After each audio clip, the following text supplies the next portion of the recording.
दोस्तों, एक लड़का दुबई में कई सालों से काम करता था और वो इसी जो है उसकी शादी हो जाती है। और शादी होने के बाद जब दोबारा दुबई जाता है तो दुबई जाने के बाद उसका मन वहाँ पर नहीं लगता है। उसका मन अपनी बीवी के पास लगा रहता है और वो सोचता है कि अब हम इस काम को हमेशा हमेशा के लिए छोड़ करके अपनी बीवी के पास चले जाएं। जब इन सारी बातों का पता उसके मालिक को पता चलता है तो वो सोचता है कि अगर इस ये चला गया यहाँ से तो हमारा बहुत ही ज़्यादा नुकसान हो जाएगा। इसलिए जो है वो लोग सोच में पड़ जाते हैं कि कौन सा ऐसा तरीका अपनाया जाए जिसकी वजह से ये अपने घर ना जाने पाए। तो वो लोग एक आइडिया लगाते हैं और एक आइडिया में जो है ये सोचते हैं कि क्यों ना इसकी पत्नी को ही यहीं पर बुला लिया जाए, जिसकी वजह से ये उसके साथ भी रह सके और हमारी कंपनी का काम भी होता रहे, क्योंकि इसके जाने से हमारी कंपनी का बहुत बड़ा नुकसान होगा। काफ़ी टाइम से ये हमारी कंपनी में काम कर रहा है। तो दोस्तों वो जो है अपनी बीवी को वहीं दुबई लेकर के चला जाता है और वहीं पर जो है उसके साथ रहने लगता है। लेकिन दोस्तों कहते हैं कि आप कितना भी पैसा कमा लो, लेकिन कभी भी अपनी बीवी को गल्फ कंट्री या जो है दुबई जैसे शहरों में, दुबई जैसे देशों में नहीं ले जाना चाहिए, क्योंकि वहाँ पे उन लोगों की जो है वो जो औरतें होती हैं वो सुरक्षित नहीं होती हैं। ऐसा मैं नहीं कहता, बल्कि जो है ऐसा लोगों का मानना है। दोस्तों इस बात का जो है उसे भी इस बात का बहुत ही ज़्यादा डर था कि कहीं हमारी बीवी जो है वो असुरक्षित ना महसूस करे और उसके ऊपर किसी की बुरी नज़र ना पड़ जाए। लेकिन एक दिन ऐसा ही होता है और उस उसकी बीवी के ऊपर उसके मालिक की नज़र पड़ जाती है और जैसे ही उसकी नज़र पड़ती है वो उसकी बीवी का दीवाना हो जाता है। और उसके बाद दोस्तों एक ऐसी घटना घटती है। आइए जानते हैं इस पूरी कहानी में, बने रहिए हमारे साथ। दोस्तों मैं शादाब खान, अगर आप हमारे चैनल पर नए हैं तो प्लीज़ आपसे वही रिक्वेस्ट है कि आप हमारे चैनल को सब्सक्राइब कर लीजिए और कहानी अगर अच्छी लगे तो लाइक कीजिए और कमेंट बॉक्स में अपनी राय ज़रूर रखिए। ये कहानी है उत्तर प्रदेश का एक ज़िला लगता है जौनपुर। ये जौनपुर का एक रहने वाला लड़का होता है जिसका नाम होता है राकेश। वो तकरीबन 2003 से दुबई में काम किया करता था। वो एक इलेक्ट्रीशियन था और बहुत ही अच्छा इलेक्ट्रीशियन था। वो बड़ी-बड़ी बिल्डिंगों में जो है इलेक्ट्रीशियन का काम किया करता था।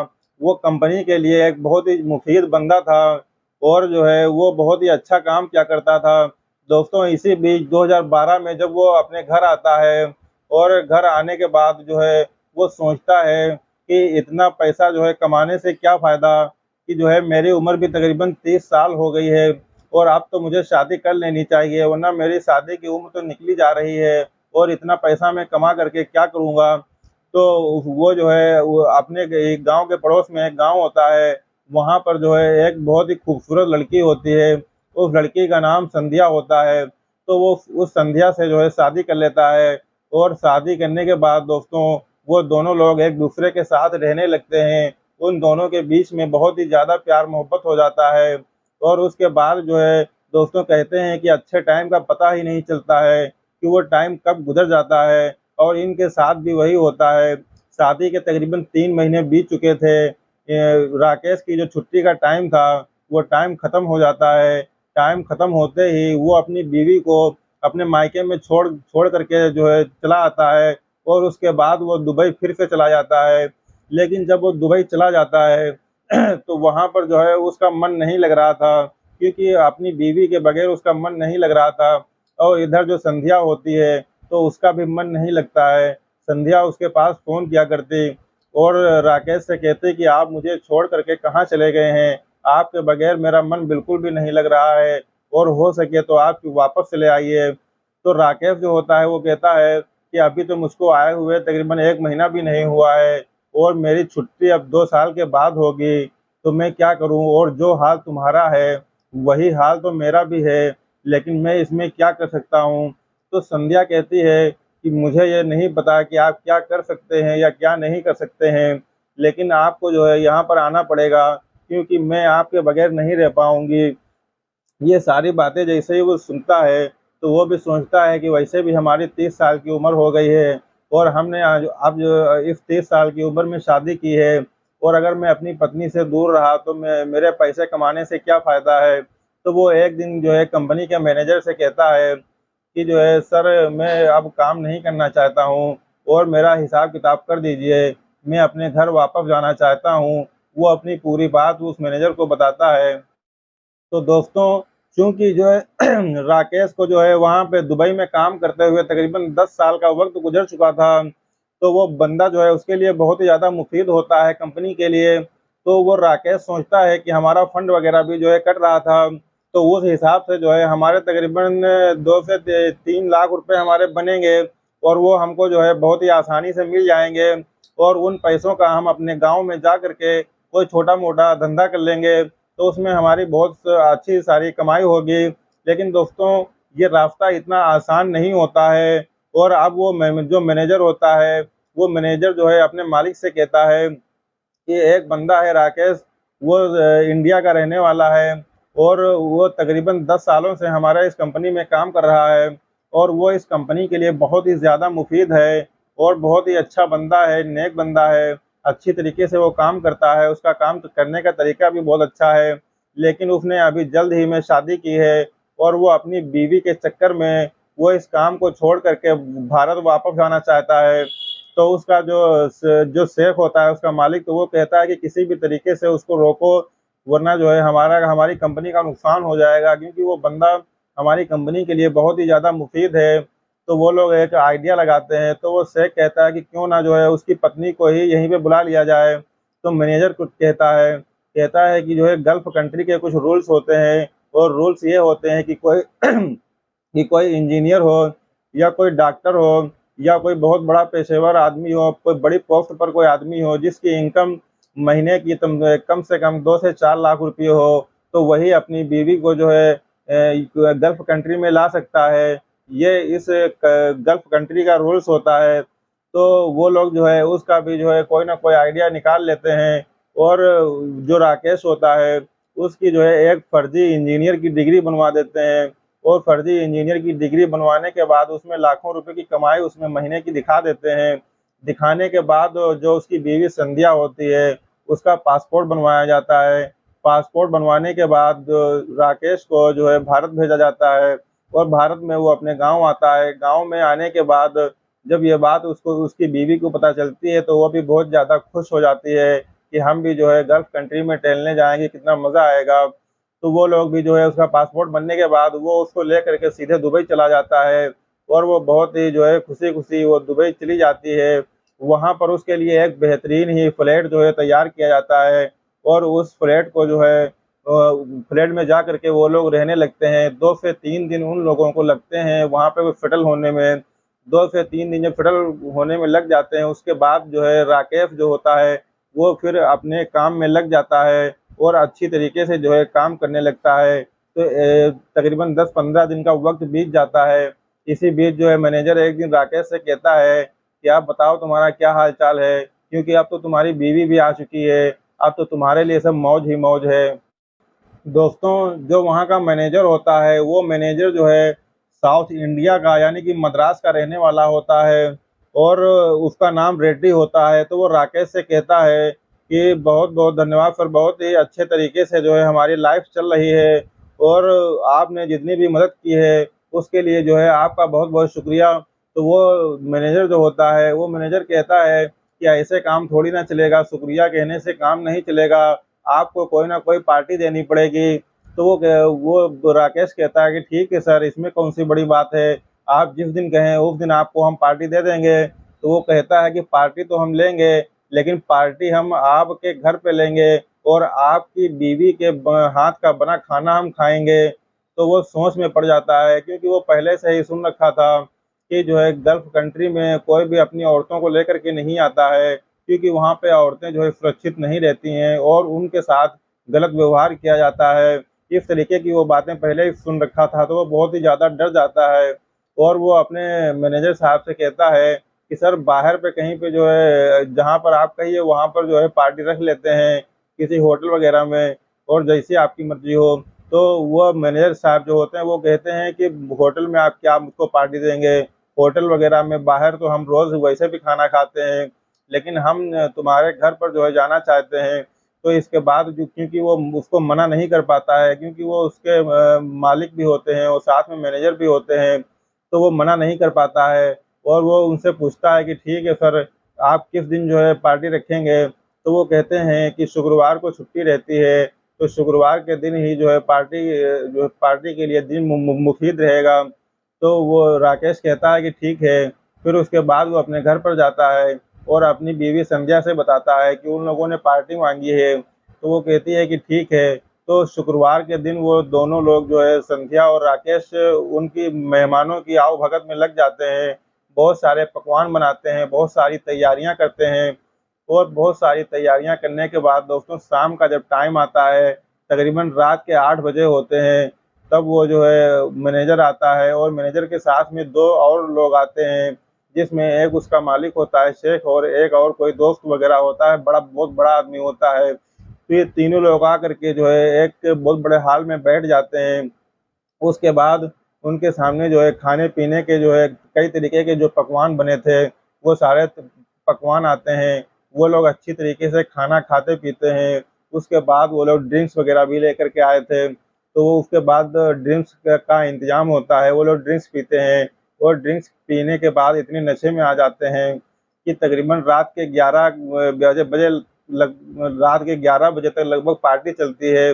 और उसके बाद जो है, वो जब बहुत नशे में आ जाता है, तो वो मैनेजर जो होता है, वो मैनेजर राकेश से कहता है कि यार, तुमने तो अपनी बीवी का मुंह भी नहीं दिखाया। तो वो कहता है राकेश कि सर, अब बीवी का मुंह देख के क्या करेंगे, क्योंकि वो तो एक गांव की अनपढ़ ऐसे ही जो है घूंघट वाली लड़की है, बहुत ही शर्मीली है। उसको जो है बहुत ही शर्म आती है। तो वो कहता है कि नहीं, वो अपनी जिद पर अड़ जाता है मैनेजर, और कहता है कि ऐसा कहाँ हो सकता है भाई, हम बगैर आपकी बीवी का मुंह देखे यहाँ से नहीं जाएंगे। तो जब वो अपनी जिद पर अड़ जाता है, तो राकेश जो होता है वो अपनी बीवी के पास जाता है और उससे कहता है कि चलो, तुमको वो लोग जो है देखना चाहते हैं। तो जब वो उसके सामने जाती है, तो चुपचाप खड़ी हो जाती है और घूंघट डाले होती है। उसके बाद में उसका जो है चेहरा खोला जाता है। तो वो जो मैनेजर होता है रेड्डी, वो जैसे ही उसको देखता है, तो उसको देख करके वो उसका दीवाना हो जाता है और कहता है कि काश मेरी भी ऐसी पत्नी होती। जब यह बात संध्या सुनती है, तो वो शर्मा जाती है। उसके बाद वो वहां से वापस जाने लगती है। तो जब वो वापस जाने लगती है, तो रेड्डी उसको रोकता है और कहता है, अरे ऐसे कैसे आप चली जाएंगी? वो तुरंत अपनी जेब में हाथ डालता है और हाथ में डालने के बाद उसमें से सोने की चेन निकालता है और मुंह दिखाई के रूप में उसके हाथ में वो चेन दे देता है। दोस्तों, अब जो राकेश होता है वो कहता है रहने दीजिए सर, इसकी क्या जरूरत है? तो वो रेड्डी जो होता है वो कहता है ऐसे कैसे काम चलेगा भाई, हम जो है आपके बीवी को मुंह दिखाई में ये चैन दे रहे हैं। तो वो जब नहीं लेती है, तो रेड्डी जो होता है, रेड्डी उसका संध्या का हाथ पकड़ करके उसके हाथ में जो है उस चैन को रख देता है। उसके बाद वो घर में चली जाती है। और उसके बाद ये लोग तकरीबन 12 बजे तक जो है पार्टी करते रहते हैं। उसके बाद ये लोग 12 बजे के बाद अपने अपने ठिकाने पर चले जाते हैं। जब ये लोग अपने अपने ठिकाने पर चले जाते हैं, तब वो संध्या और राकेश दोनों मिल करके जो है खाना खाते हैं। खाना खाने के बाद आपस में बातचीत करते हैं। तो संध्या कहती है कि ये रेड्डी नाम का जो है व्यक्ति, ये हमको कुछ अच्छा नहीं लग रहा है और इसके इरादे हमको कुछ गलत लग रहे हैं। इसलिए आज जो हुआ वो हुआ, लेकिन अब आगे से इस आदमी का ख्याल रखना और ऐसे किसी भी आदमी को हमारे घर पर लेकर के मत आना, और हमको इस चीज़ से बहुत ही ज़्यादा डर लगता है। तो वो कहता है कि बात तो तुम्हारी सही है, डर तो मुझको भी लगता है, क्योंकि गल्फ कंट्री है, यहाँ के रूल्स भी अलग हैं और यहाँ पे कोई हमारी जान पहचान का भी नहीं है। अगर कोई हमारी ज़रूरत पड़ गई, तो हमारी कोई हेल्प भी नहीं करने वाला है। चलिए ठीक है, उसको छोड़िए। और वैसे भी जो ये रेड्डी साहब हैं, ये रेड्डी साहब अपने ही इंडिया के हैं, तो कुछ ना कुछ तो हमारी हेल्प कर ही देंगे। लेकिन फिर भी जो है इनसे दूरी बना करके रहना होगा। दोस्तों, उसके बाद सुबह होती है और सुबह होने के बाद राकेश अपने काम पर जब जाता है, तो मैनेजर साहब जो होते हैं रेड्डी, वो उससे कहते हैं कि यार, तुम्हारी पत्नी तो बहुत ही ज़्यादा दमदार है और वो खाना भी बहुत अच्छा बनाती है। अब हम एक काम करते हैं कि हर शुक्रवार को हम तुम्हारे यहाँ खाना खाने के लिए आएंगे। तो दोस्तों, वो जैसे ही इस बात को सुनता है, तो बहुत ही ज़्यादा परेशान और आश्चर्यचकित रह जाता है कि ऐसा कैसे हो सकता है कि ये हर शुक्रवार को हमारे यहाँ खाने खाने के लिए आएँगे। तो वो बहुत ही अचंभित रह जाता है, लेकिन क्योंकि वो उसके मैनेजर साहब होते हैं, इसलिए वो उनको मना नहीं कर पाता है और जो है लेकिन दिल ही दिल में वो उसको बहुत बुरा समझता है, लेकिन अंत में वो कुछ भी जो है कह नहीं पाता है। तो लेकिन अब वो शुक्रवार को जो है फिर खाने के लिए जो है वो कह देता है। राकेश असमंजस में पड़ जाता है, लेकिन वो जो है घर पर आता है और संध्या को इस बारे में कुछ भी नहीं बताता है, क्योंकि संध्या इस बात से बहुत ही ज़्यादा गुस्सा हो जाती है, इसलिए वो संध्या को कुछ नहीं बताता है। लेकिन इससे पहले कि जो है शुक्रवार आता है, वो शुक्रवार को नहीं पहुँचता है और एक दिन आता है संडे का, और संडे का दिन होता है, राकेश अपनी साइट पर होता है, तभी वो जो रेड्डी साहब होते हैं मैनेजर, वो जा करके जो है राकेश के घर पर पहुँचते हैं, फ्लैट पर पहुँचते हैं और उसका डोरबेल बजाते हैं। डोरबेल बजाने के बाद जो राकेश की पत्नी होती है संध्या, वो जो है दरवाज़ा खोलती है। जब दरवाज़ा खोलती है, तो दरवाज़ा खोलने के बाद सामने देखती है कि रेड्डी साहब खड़े हुए हैं, तो वो कहती है कि सर आप यहाँ पर कैसे? तो और वो हमारे जो पतिदेव हैं वो यहाँ पर नहीं हैं, वो काम पे गए हैं। तो वो कहता है कि मुझे पता है कि वो साइट पर हैं। तो उसके बाद वो घर के अंदर चली जाती है। तो वो रेड्डी साहब जो होते हैं वो कहते हैं कि क्या मुझे अंदर नहीं बुलाओगे क्या? लेकिन संध्या इस बात को जानती थी कि ये बहुत ही बड़ा आदमी है और अगर इसको मैं कुछ कह देती हूँ या मैं इसको मना कर देती हूँ, तो ये मेरे आदमी के साथ कुछ ना कुछ उल्टा-सीधा ना कर दे, और ये गल्फ कंट्री है तो इसलिए वो उसको कुछ नहीं कह पाती है और वो आगे-आगे आती है और वो पीछे-पीछे आकर के उस हॉल में सोफ़े के ऊपर बैठ जाता है। अब उसके बाद जो संध्या होती है, वो संध्या अपने कमरे में चली जाती है और कमरे में जाने के बाद अपने पति राकेश के पास फ़ोन करती है और फ़ोन करके बताती है कि वो आदमी है जो है हमारे घर के अंदर घुस आया है। तो वो कहता है कि जो है वो घर के अंदर कैसे घुस आया है? तो वो कहती है कि उसने डोरबेल बजाया, उसके बाद हमने दरवाज़ा खोला तो देखा सामने वो था और उसके बाद वो अंदर घुस आया है और मुझे बहुत ज़्यादा डर लग रहा है, आप प्लीज़ बहुत जल्दी आ जाइए। तो वो कहता है कि संध्या मैं तो बहुत दूर हूँ, लेकिन फिर भी जो है आने की कोशिश करता हूँ।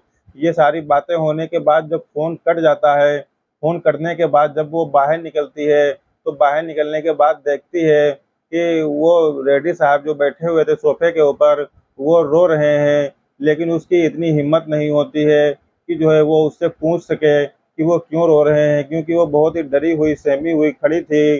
वो जो है उससे कुछ पूछती नहीं है क्योंकि वो बहुत ही ज़्यादा जो है डर जाती है। तकरीबन जो है इसी तरीके से वो जो है रोते रहते हैं, तकरीबन 1 घंटे का वक़्त बीत जाता है। वो इसी तरीके से रोते रहते हैं, तब तक के लिए राकेश भी वहाँ पर आ जाता है और वो जैसे ही आता है, घर के अंदर एंट्री करता है, वो देखता है कि हमारे साहब जो हैं बैठे हुए हैं और वो रो रहे हैं, तो उसकी कुछ समझ में नहीं आता है कि आखिरकार ये यहाँ पर आकर के क्यों रो रहे हैं। तो वो अपने साहब से पूछता है, मैनेजर साहब से, कि आप यहाँ पर आकर के क्यों रो रहे हैं सर, क्या तकलीफ़ है आपको? तो जैसे ही वो पूछता है, तो वैसे भी वो और भी ज़्यादा तेज़-तेज़ आवाज़ में रोने लगते हैं। तो वो बार-बार उनसे पूछने की कोशिश करता है कि आखिरकार आपके साथ क्या हुआ है जिसकी वज़ह से आप रो रहे हैं? तो वो अपनी पूरी की पूरी कहानी बताने लगता है और कहता है कि तुम्हारी तरह जो है मेरी भी एक बीवी थी, मद्रास में रहती थी और वो मुझको बार-बार फ़ोन किया करती थी कि प्लीज़ मेरे पास चले आओ, तुम्हारे बगैर मेरा दिल नहीं लग रहा है।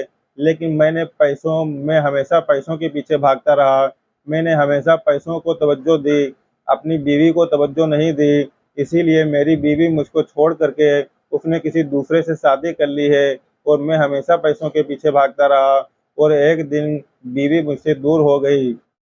वो कहता है कि आज मेरे पास करोड़ों रुपयों की प्रॉपर्टी है, हर महीने मैं लाखों रुपयों कमाता हूँ, लेकिन इन पैसों का जो है मैं क्या करूँ? क्योंकि मेरे पास तो आज कुछ भी नहीं बचा है। मेरे माँ-बाप थे वो पहले ही ख़त्म हो गए हैं, रिश्तेदार मेरा साथ नहीं देते हैं। तो वो जो होता है तो वो कहता है कि मैं आपकी क्या मदद कर सकता हूँ? आप यहाँ पर आकर के क्यों रो रहे हैं? तो वो मैनेजर कहता है कि मैं यहाँ पे इसलिए आया था, मैं आपकी बीवी से ये पूछने के लिए आया था कि अगर कोई लड़की मेरे लायक हो तो जो है मेरी शादी उससे करवा दो।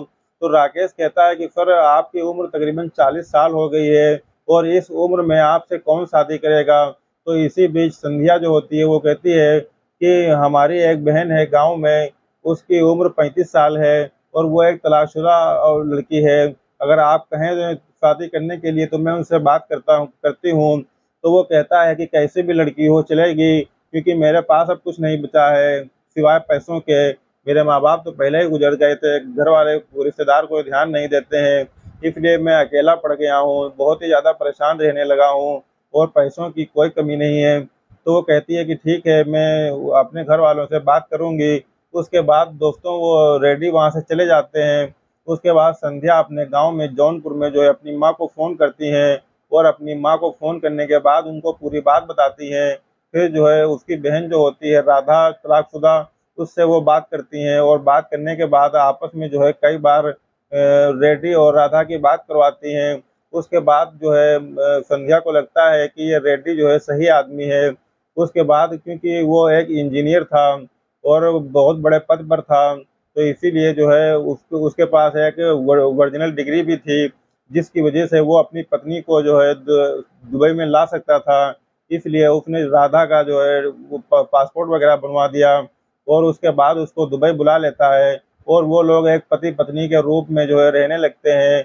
बहुत ही अच्छी तरीके से उनकी ज़िंदगी कट रही थी, क्योंकि राकेश का जो फ्लैट था वो 2 बेडरूम का फ्लैट था, तो उसी में 1 बेडरूम खाली था, तो उसी बेडरूम में ये दोनों लोग रहने लगते हैं और ये दोनों लोग आपस में बहुत प्यार-मोहब्बत से जो है रहते हैं। तकरीबन 1 साल का वक़्त बीत जाता है। 1 साल के वक़्त के बाद ये रेड्डी और राधा जो होते हैं, ये अपने गाँव मद्रास आते हैं भारत में और वहाँ पे एक मंदिर में जाकर बहुत ही सादगी रूप के तरीके से शादी कर लेते हैं और उसके बाद ये लोग दुबई फिर वापस चले आते हैं और बहुत ही आराम से इनकी ज़िंदगी कटने लगती है। दोस्तों 10 साल तक वो लोग एक साथ जो है रहते हैं और रेड्डी वाक़ई में बहुत ही अच्छा इंसान था, बहुत सारे पैसे थे उसके पास, तो वो अपनी बीवी को जो है बहुत ही कई शहरों का जो है सैर कराता है, कई शहरों में उसको टहलाता है, कई कंट्रीज़ में उसको टहलाता है और बहुत ही हँसी-खुशी से वो लोग रहते हैं। इन्हीं 10 सालों के दौरान उनके जो है 2 बच्चे भी हो जाते हैं और वो सब के सब लोग जो है वहीं दुबई में बहुत ही अच्छी तरीके से रह रहे थे। अब लेकिन 2023 में रेड्डी की उम्र तकरीबन 50 साल की हो चुकी थी, तो अचानक से जो है रेड्डी को हार्ट अटैक आ जाता है, जिससे कि उनकी मौत हो जाती है और उनकी मौत के बाद जो पूरा परिवार होता है, वो पूरा परिवार सदमे में आ जाता है और वो लोग बहुत ही ज़्यादा परेशान हो जाते हैं। अब वहाँ पर जो है दुबई में किसी का मन नहीं लग रहा था, इसलिए राकेश जो है अपने पूरे परिवार को साथ में ला करके वो इंडिया चला आता है अपने गाँव में और गाँव में आने के बाद जो राधा होती है, तो राधा जो है रेड्डी के घर यानी कि मद्रास में जो उसका घर होता है, चेन्नई, तो वहाँ पर वो चली जाती है। उस गाँव में वहाँ पर वो कुछ दिन रहती है, लेकिन उसका मन वहाँ पर बिल्कुल भी नहीं लगता था। तो उसकी थोड़ी बहुत जो भी प्रॉपर्टी थी, वो सब बेच देती है और उसके अकाउंट में पैसे तो पहले से ही थे, क्योंकि जो रेड्डी होता है, वो दिल की बीमारी का जो है मरीज़ था। तो उसको पहले से ये पता था कि मेरी ज़िंदगी का कोई ठिकाना नहीं है, तो इसीलिए वो सारी की सारी प्रॉपर्टी और सारा पैसा वो सब राधा के नाम पहले से ही कर देता है, अपने बच्चों के नाम कर देता है वसीयत के नाम पर। इसलिए जो है राधा के पास पैसों की कमी तो बिल्कुल भी नहीं थी। लेकिन दोस्तों आज जो है राधा के पास पैसों की कमी तो बिल्कुल नहीं है, लेकिन रेड्डी की कमी जो है उनको जो है ज़िंदगी भर खलती रहेगी। वो लोग जो है उसे बहुत याद करते हैं। दोस्तों आज की जो कहानी है वो यहीं पर ख़त्म होती है। ये कहानी आपको कैसी लगी? अगर आपको ये कहानी अच्छी लगी है तो प्लीज़ लाइक कीजिएगा और कमेंट बॉक्स में अपनी राय रखिएगा। आप कहाँ से देख रहे हैं और अपना नाम भी लिखिएगा, ताकि मैं आपके नाम की घोषणा अगले एपिसोड में कर सकूँ। और दोस्तों हमारे चैनल को आप सब्सक्राइब ज़रूर कर लीजिएगा, क्योंकि आपके सब्सक्राइब करने से कुछ नहीं जाता है, लेकिन दोस्तों हमारा हौसला बहुत बढ़ता है। आप लाइक और सब्सक्राइब ज़रूर कर लीजिएगा।